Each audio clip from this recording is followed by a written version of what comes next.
Good morning, students, and welcome to the class of English.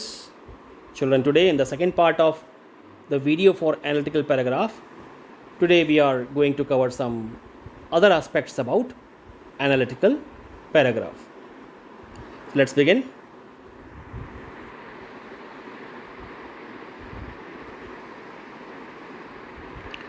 So, children, when you write an introduction, you can use these phrases in your introductory line.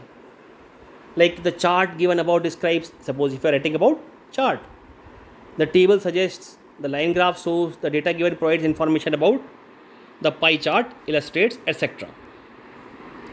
Suppose you are describing trends, so you can use the word like a pattern of growth, rapidly doubled, skyrocketed, striking increase, peaked, soaring. Okay, let me pick one word like a pattern of growth. Suppose you are dealing with the population growth. Okay, and if you check the population growth in 2012 13, 13 14, and 14 15, so every year there is a 10% increase in the population in these 3 years duration. So what is it? It's a pattern. Okay, only 10% increase is there, so you can say pattern of growth. Now suppose if in 2011 the population is 1 billion and in 2021 it becomes 2 billion. So what you can use the word or phrase? Rapidly doubled. The population has rapidly doubled, or it has skyrocketed, or you can say there is a striking increase, peaked. Or suppose if in 2013 14 and 14 15 population is same, okay, no rise is there and no fall is there, so you can say the population has stagnated. And if the population is slightly increasing, slightly decreasing, so it means it is fluctuating. Alright, so for trends you can use these words or phrases. Now suppose you are describing quantities, like there is 1/3 rise in the population or decrease in the population, or 10% population of India in villages is still illiterate. So you can use the percentage and fractions for describing quantities. Suppose you want to describe a relationship, okay, so you want to use the word contrast, comparison, okay, whereas, however, opposed to, okay, like the word is there, whereas, so you can use like this: the population in 2011 was 1 billion, whereas it is now 2 billion in 2021. So like this, children, you can use these words or phrases. Now suppose you are writing conclusions, so you can write the words like overall, subsequently, in all, in a nutshell. In a nutshell means very short, in very less words, for the chart given like this. Alright. Now let's study some examples about analytical paragraphs.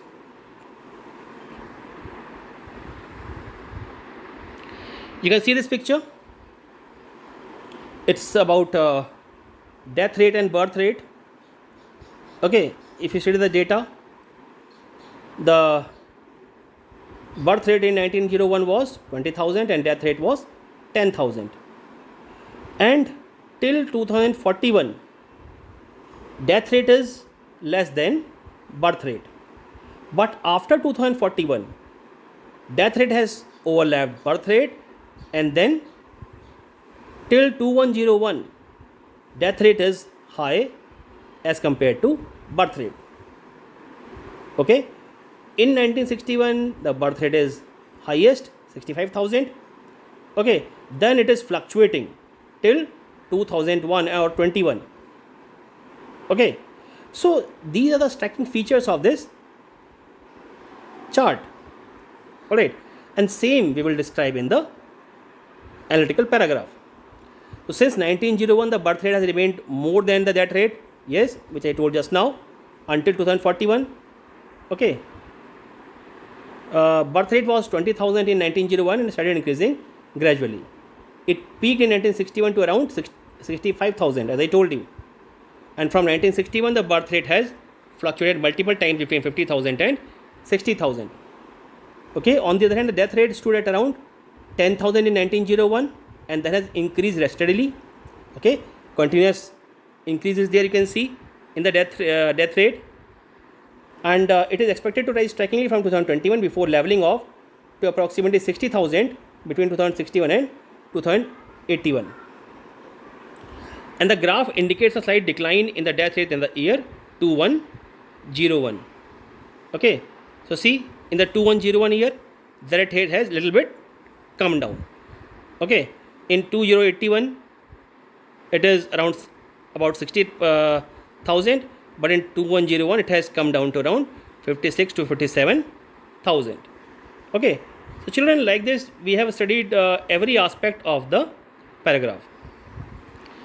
So in concluding part, what you will write? The graph shows the huge gap between birth rate and death rate during 1961 to 2001. However, this gap is expected to reduce in the later years. Overall, as opposed to the prevailing trends, the death rate will be more than the birth rate in the later half of the 21st centuries. So children, this would be your analytical paragraph based on that chart. Let's study one more example. So you can see a pie chart is there, and what it shows, the proportion of people from different households living in poverty in UK in 2002.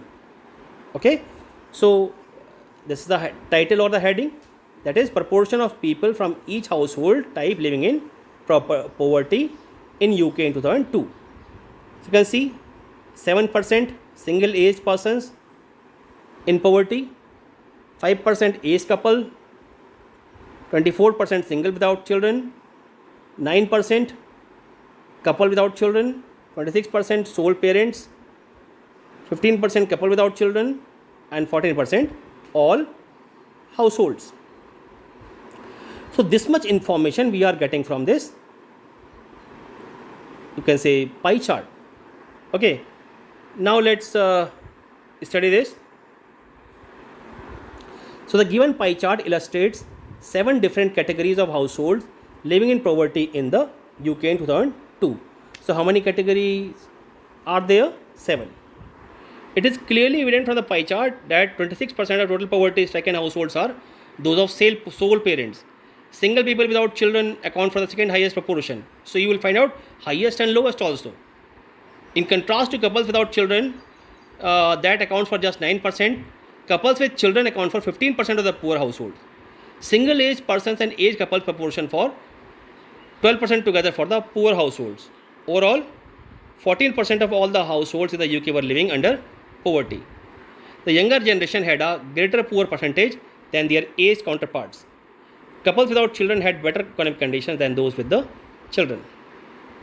So see children, this kind of pie chart is easier one to understand, and we can write easily the paragraph. But if we consider this kind of graph, so we will have to compare and contrast different kinds of things. Alright, so all these things will come with practice. So I hope you will practice again and again about these things, and then you will master this art of writing analytical paragraph. So children, that's much in this concluding part of the video about analytical paragraph, and I hope these 2 videos will serve a greater purpose of making you more knowledgeable. Okay, so that's all for today. Thank you and goodbye.